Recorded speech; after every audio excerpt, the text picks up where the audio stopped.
Hello, you're watching VCC TV. I'm Shrija Agrawal and welcome to the first episode of The Deal Straight, a one-of-its-kind show which goes beyond news and brings to you perspectives from best of the experts across the globe. The Narendra Modi victory has certainly electrified the stock markets. As one might imagine, the usual suspects are already on your television screens expecting and predicting a multi-year bull run. But what about locked-in capital? What about institutional investors who have taken a longer-term bet on this economy? And when I say longer term, I mean 5 to 7 year term horizon. About more than $60 billion has come into this country by way of private equity funds, which have invested in more than 2,000 companies and created 100,000 jobs. This is no mean number and has constituted a significant amount of FDI into this country. Today, we are going to talk to leading LPs with significant exposure to India as to what do they think on how will the new government change India's economic landscape. Because ultimately, private equity is a business by the LPs, of the LPs and for the LPs. Talking more on this, I have a very distinguished set of panelists today. Joining me in the studio is Nupur Garg of IFC, Senior Investment Officer. Nupur, thank you for joining us. IFC is one of the largest investors into Indian private equities. Nupur executes and monitors IFC's investments in private equity funds with the focus in South Asia. I also have with me Sunil Mishra of Adams Street Partners. Sunil is a partner who primarily specializes in the sourcing and execution of Asian investments, specifically in India, Australia, Vietnam and Southeast Asia. I also have with me Anand Prasanna, Director on the Global Investment of Morgan Creek. He is based in Shanghai and he covers Morgan Creek's activities across Asia. He also serves on the advisory board of several private equity partnerships in Asia Pacific. I also have with me Pratima Divgi. Pratima is a Vice President at FLAG Squadron Asia, a wholly owned subsidiary of FLAG Capital Management, and she has been tracking private equity funds for about more than 6 years now. Thank you, ladies and gentlemen. My first question is, maybe I can begin with Nupur. We have pro-business leader now, decisive mandate. Has a global investor sentiment changed towards India? What does that mean for economy at large and private equity in particular? What is your view? I think I should start with saying very clearly that IFC does not have political views and does not take political stance. So if there is anything political about what I'm going to say in the next couple of minutes, that should just be attributed to me. Sure. That's like a disclaimer coming up front. So talking about these elections, just if we just look at how the elections function and how that sort of reflects on the state of the Indian democracy, it indicates a certain level of maturity in the Indian democracy. We've had very high voting turnouts and there seems to be a certain level of consensus among people voting for a certain agenda and voting for a certain set of people who they believe will deliver that agenda. So which is a big step for India, having a clear majority in the lower house after I think about 30 years. But as all political analysts will tell you, just having a clear majority in the lower house is not enough. There is the upper house, there are the state governments, and this government obviously has a long way to go. The sentiments are obviously very positive. We've seen the stock market run up even in anticipation of the elections. Yeah. Forget about the results. The sentiment is bullish, the sentiment is positive, and that's obviously very exciting for everybody here in India. But let's keep our fingers crossed. The mandate from the people is very clear. The expectations from the people are very, very clear, and we are optimistic the government is going to move on that. Okay, but as an LP, what does that mean for Indian private equity industry in particular? As an institutional investor, what do you think the decisive mandate will bring to the table? See, if we work on the assumptions that everybody has, that this government will have the ability to make decisions with the clear majority they have, and with their development agenda will be able to push forward a lot of policy decisions. We think the last 6 months and the next 6 to 12 months will be very exciting investing vintages for GPs and for LPs, because these are the times where you'll find investments and be poised to participate in the uptick that comes as a result of the expected policy measures. So LP sentiment is improving. We as DFIs are very excited about that. We look forward to more money flowing in, and maybe the capital markets will open up, IPOs will happen, strategic exits will start happening, maybe liquidity will happen. So everybody is very, very optimistic right now. Nupur is of the view that the next 6 months is going to be on the best vintages. I mean, Anand, what do you think? I mean, do you sort of agree with Nupur, or what is your view there? I would be a bit more cautious about the way I would look at Indian private equity specifically, and how it would be affected by the current elections. So, yes, after these elections, probably some of the headwinds which we are facing in Indian private equity is reduced. For example, there is a bunch of things which happens because of government inaction and related aspects, which we could expect, hopefully, things to go back to normal. Some other headwinds which are created by previous government, for example, the tax issues and things like that, I think, hopefully, again, everyone think that issues will be taken care of by this government. Those are the good parts. But there's also other headwinds. Say, talk about high interest rate regime currently. Now, to get that thing done, you need to tackle inflation, which is not something which can be tackled in a very short period of time.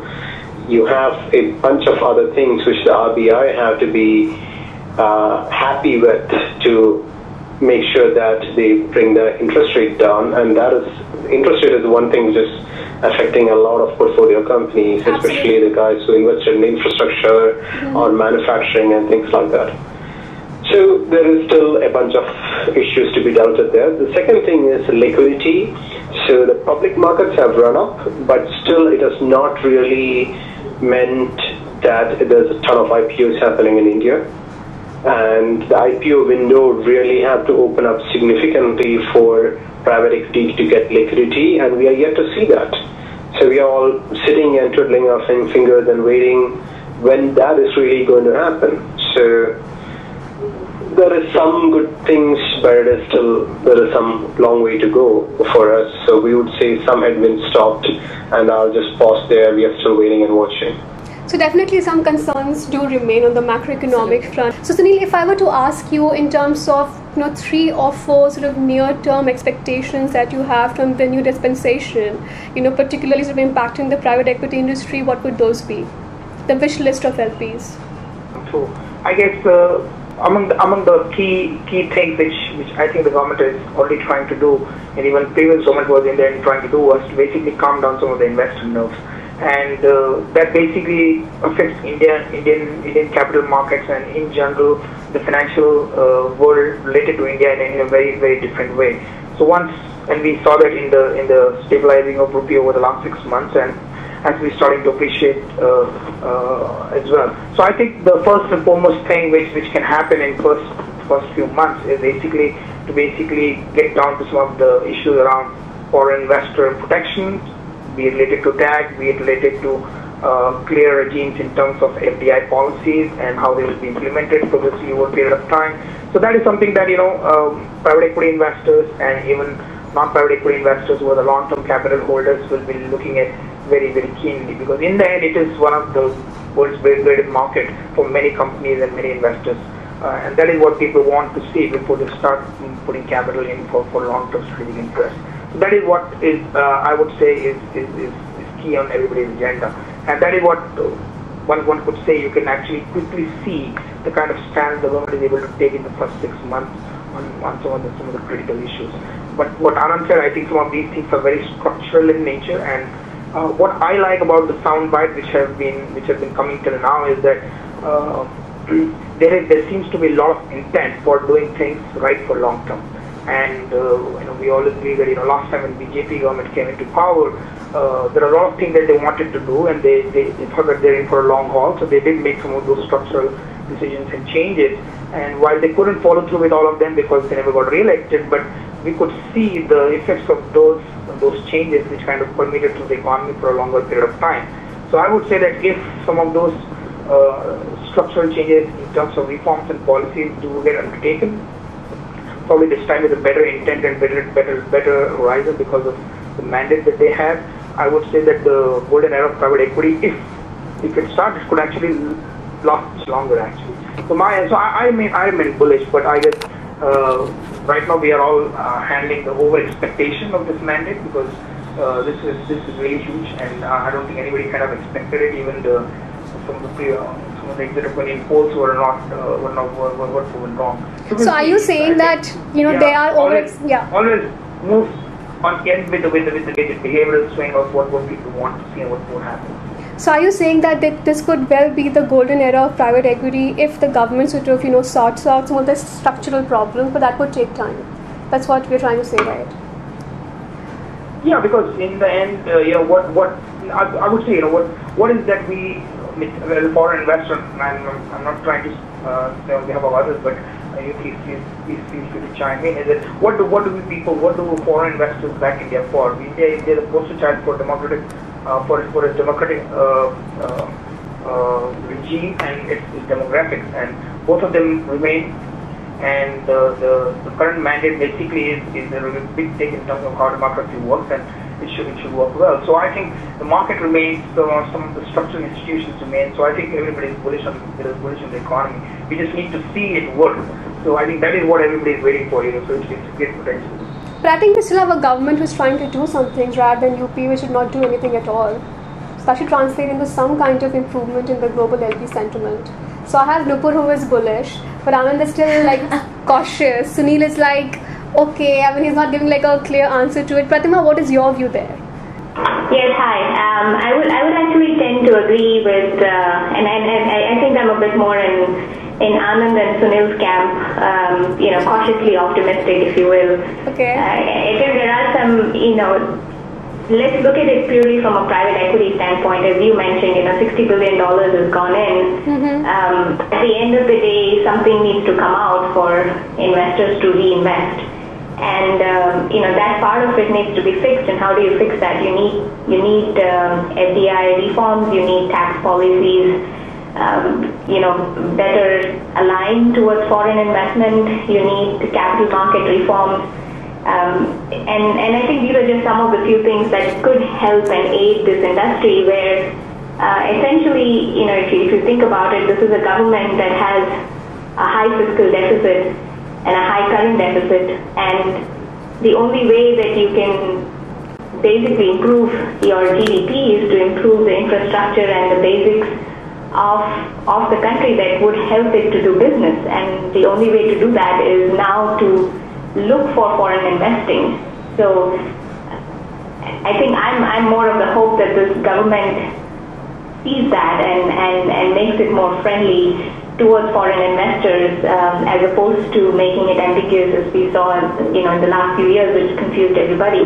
But I think if some of these simple points can be ironed out in some way, which gives better clarity for foreign investing, this industry does stand, in my view, a good chance to strengthen and grow in the country. Absolutely, but Nupur, where does your optimism come from? Yeah, so I'll see. I think we should all take a step back. So 1 against 3 here. Not a problem. And I'm bullish because I think the Indian economy and the Indian private equity industry should not be evaluated or viewed in isolation. Mm-hmm. Okay. So what happened when Indian private equity was doing well? The world was doing well. And it is a global economy these days, right? Everybody is interlinked. You have trade relationships, exports, imports. It's extremely global. And what we are all having problems with funds of the 2007-2008 vintage funds. That's where everybody's money is stuck. And I agree, the Indian macro was a part of it. But let's also remember that the global macro had a very large contribution to what happened.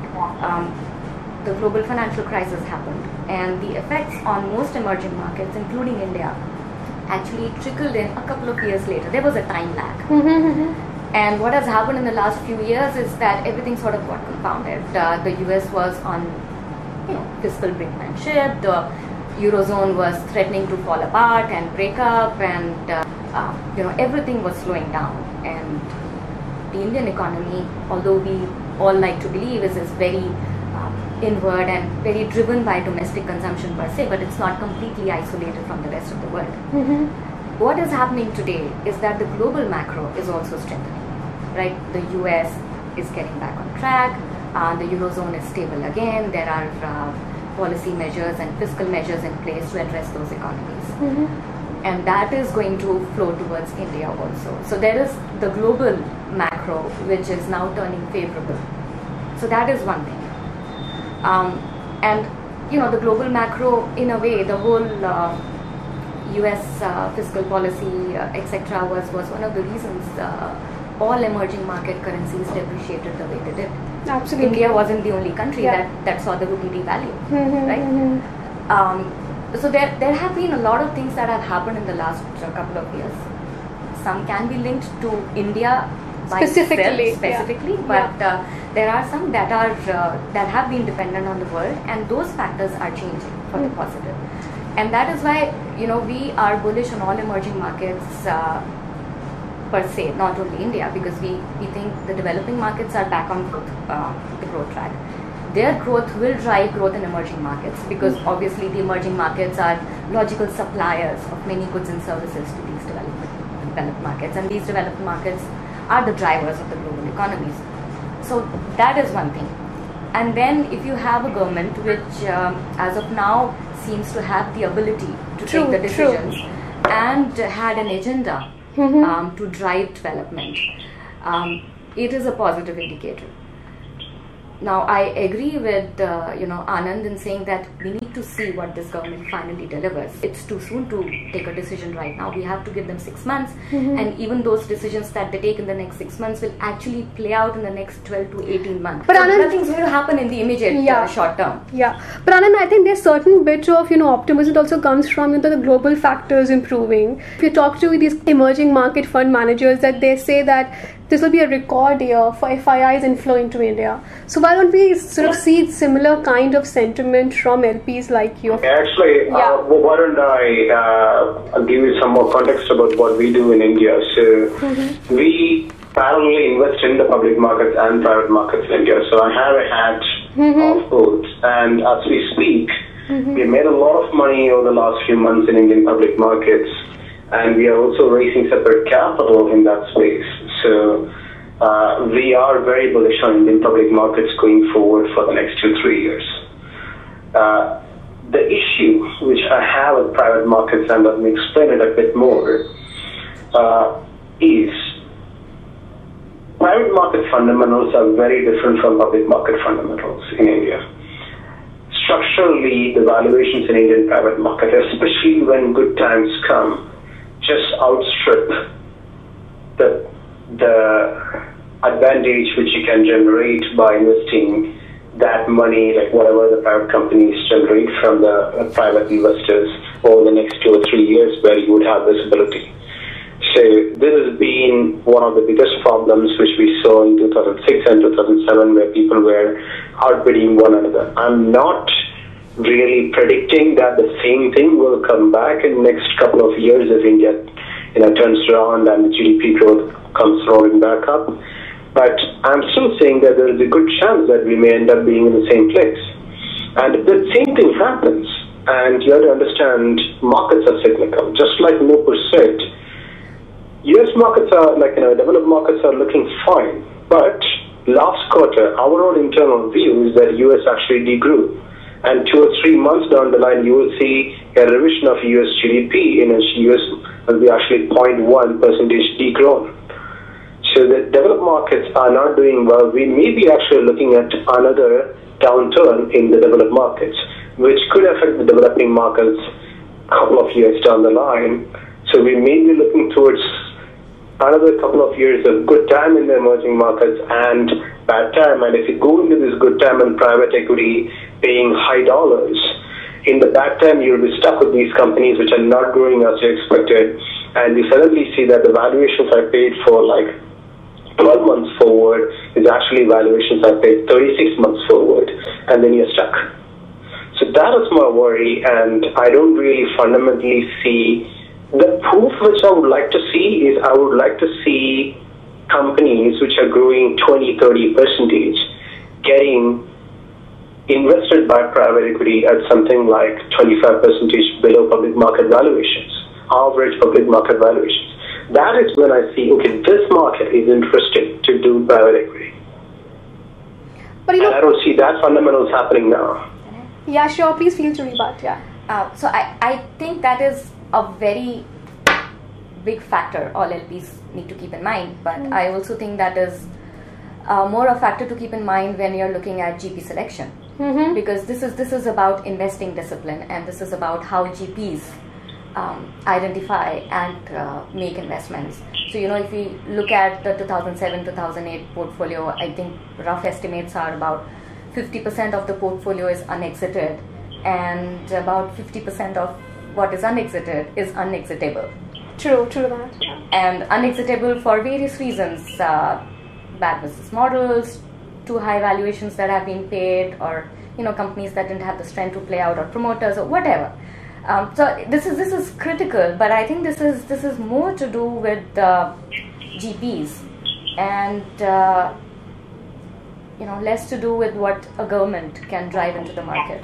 Absolutely. So I think past is not necessarily indicator of the future. What happened in 07-08, we are again getting into the same excesses. There are stock market analysts were sort of predicting another kind of multi-year bull run, 25,000 Sensex market and all of that. So sort of how do we see to it as an LP that the kind of GPs we select this time around, what is kind of some of the parameters that you'll have different from 07-08? Nupur, want to take a stab at that, in terms of GP selection? As far as IFC is concerned, I think we'll just continue doing what we had always done. I don't think we'll have a change in the way we approach GPs. What we'll see is a change in the way GPs are approaching their business. So IFC, we have always preferred GPs who have the approach of engaging with their investees on the operational aspects, helping build the business and create value.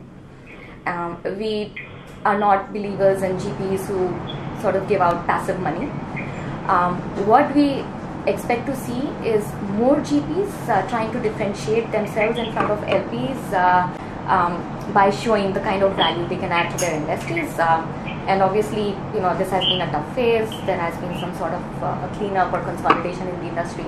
So what we expect to see more is a change in the kind of GPs who are in the market. But we have always believed in the hands-on approach to investing, and we'll continue to do that.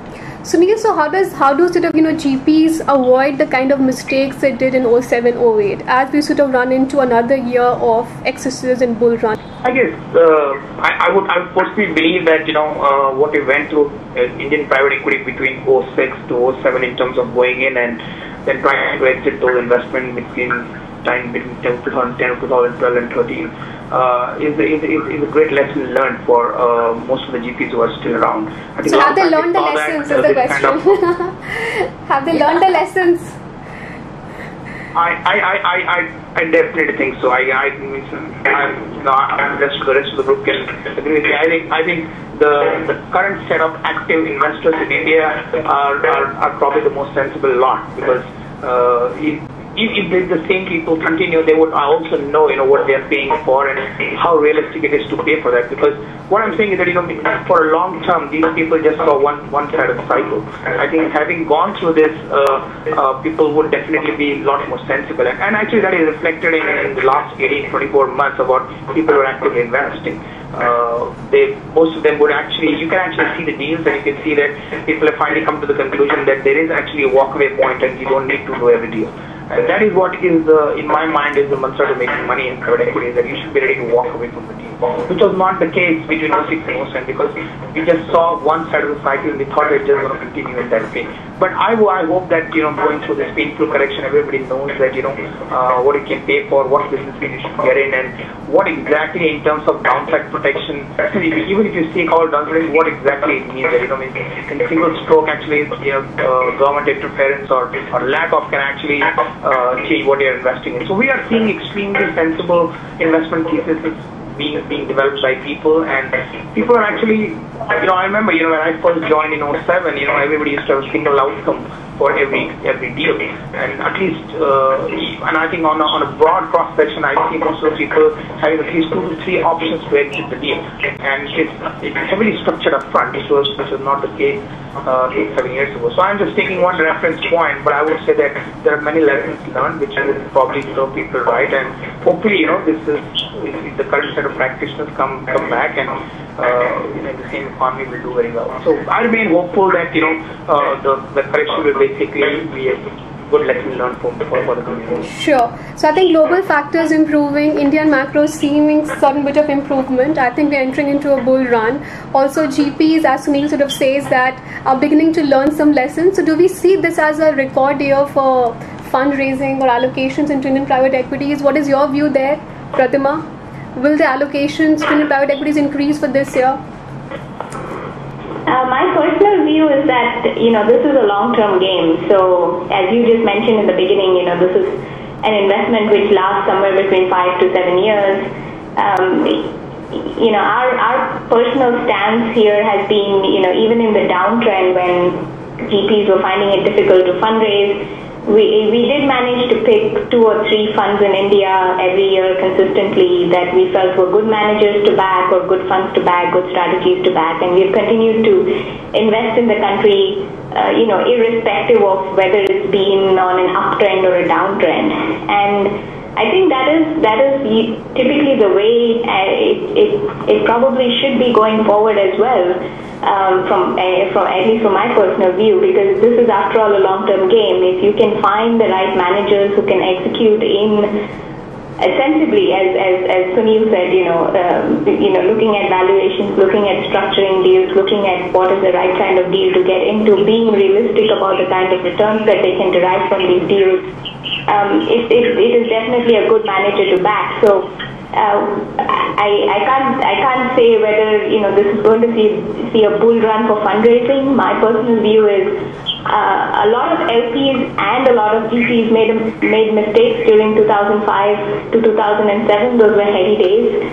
There was a lot of funds run on a lot of promises, and going forward, I think after we've been through the trough, there are a lot of questions that. And pertinent questions that LPs do ask their GPs now, and so I would actually think that there would be more sensible fundraising going forward. What is your view on fundraising for this year? Because it's a question on the minds of a lot of GPs out in the market to raise money. I'll have the same line as Pratima had about IFC, as we've been very consistently investing in India through the last couple of years, and we take a very long-term view on the markets that we invest in.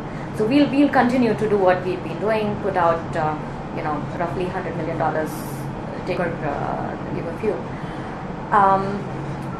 What we've seen in our conversations with our other LPs is a couple of things. So one is on the macro. I think people have been very acutely watching the whole election scenario and how it plays out.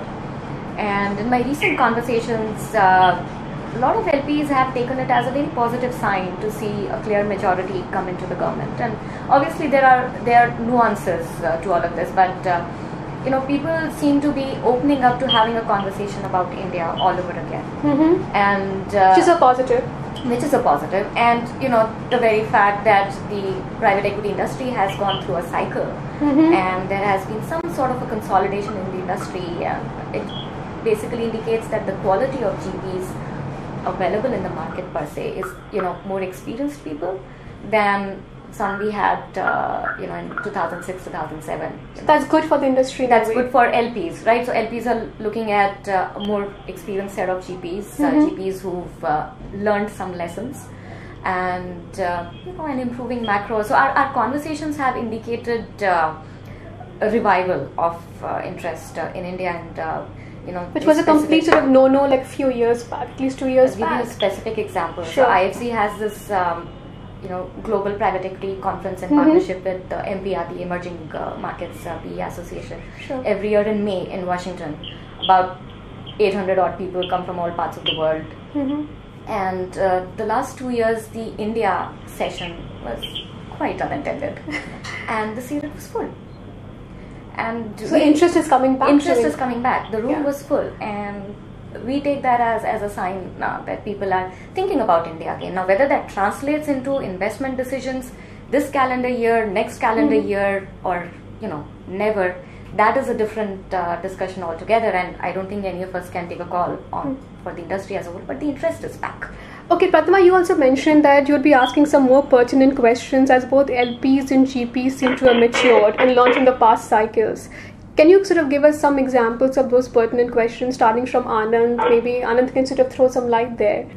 For me, primarily it's about a few things. I would focus a lot on liquidity, and it's not just about an historic liquidity, but how do they see and manage liquidity going forward.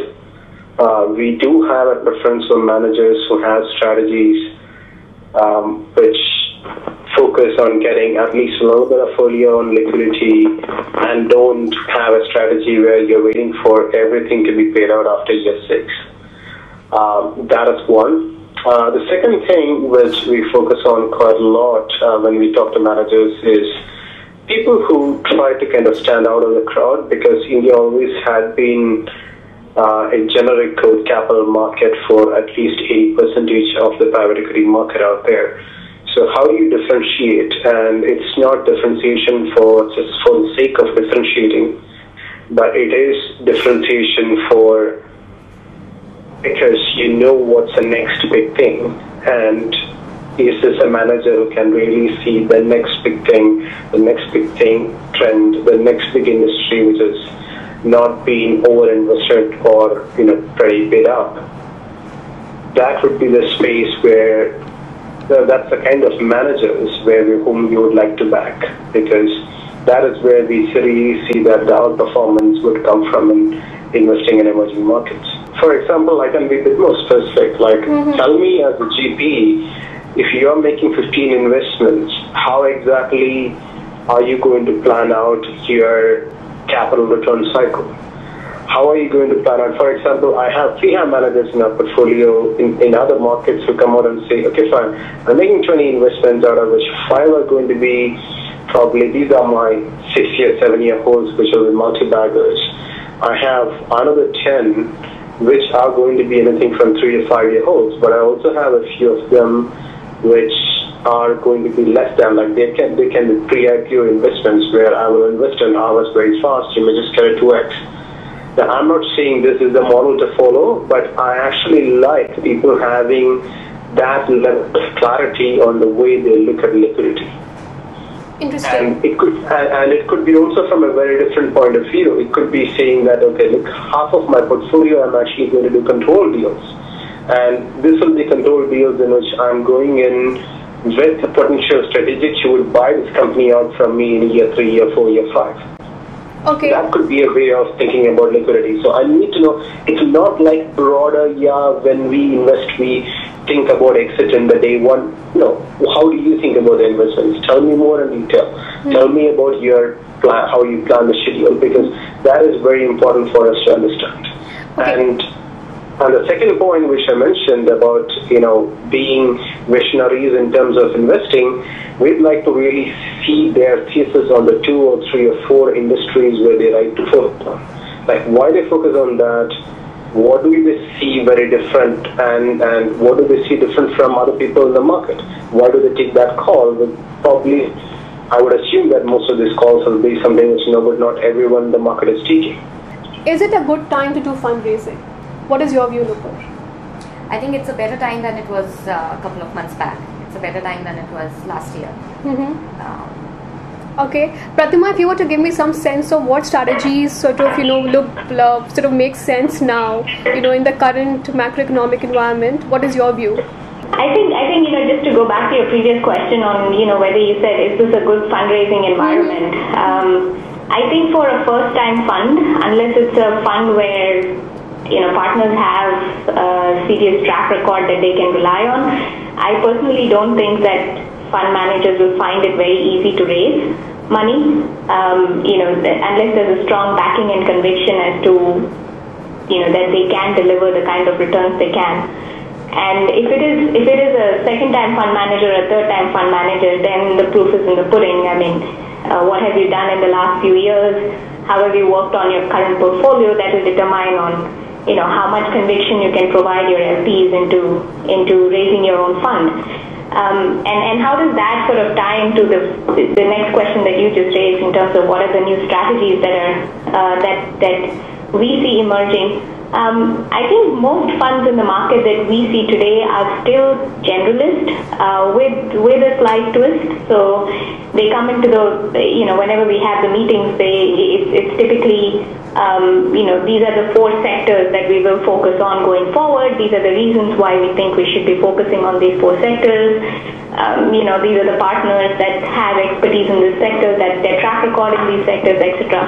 I think that's the trend that we're seeing coming forward in the market. We are, of course, seeing sector-focused funds also coming in, but we haven't seen a lot of them. I think it will probably emerge over time. I think in 2012, 2011, a lot of the venture funds raised some capital at the time, on the back of what was their track record. So yet to see whether they'll come. We'll see venture funds coming into the market this year or next year. Probably, we'll see more of them coming around end of 2015. Okay, Sunil, what is your view here?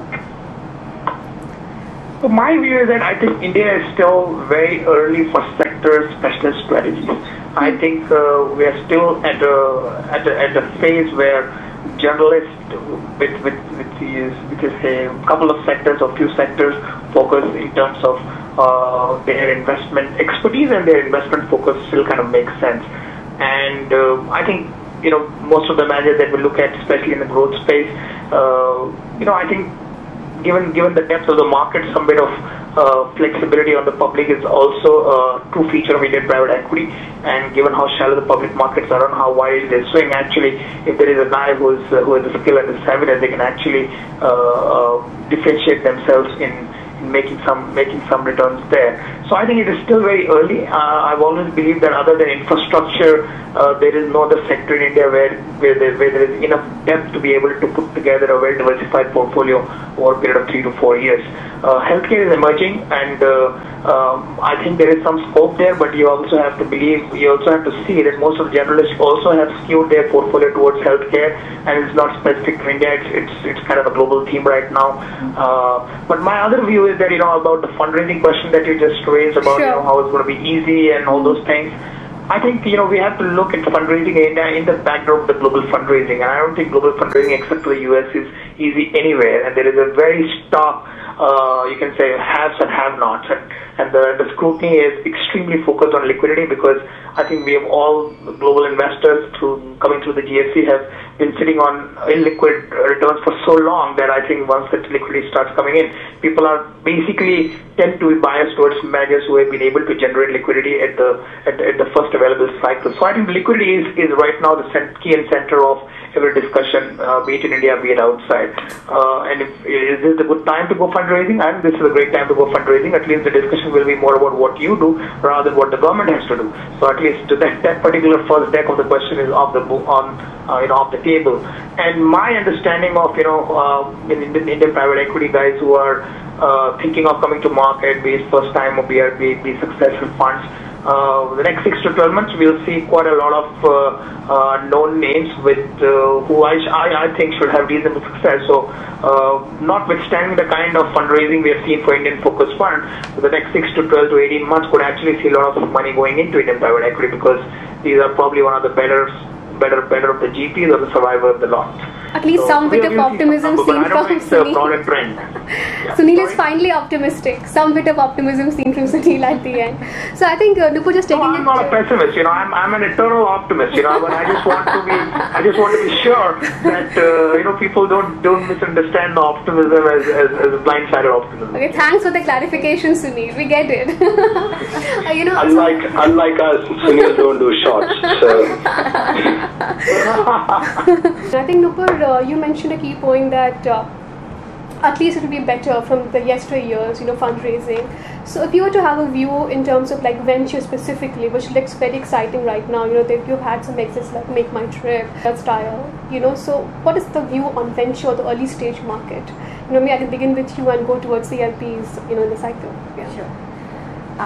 So IFC per se, our mainstay focus is on investing in growth equity funds with specific pockets for climate change and small business funds. That said, we have the flexibility to look at early stage and venture capital funds. They sort of demonstrate a little bit of differentiation from the others. But we meet almost every venture capitalist in the market because we are very flexible to looking at venture.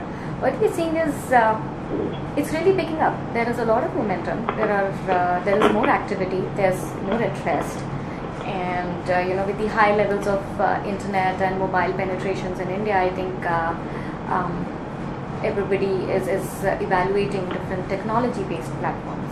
What we haven't seen happen a lot is early stage investment in non-tech businesses, or early stage funds which are focused on non-tech businesses. A lot of these early stage investors have drawn experience from what has happened in other parts of the world. Some have experienced what has happened in the dot-com bust in the US.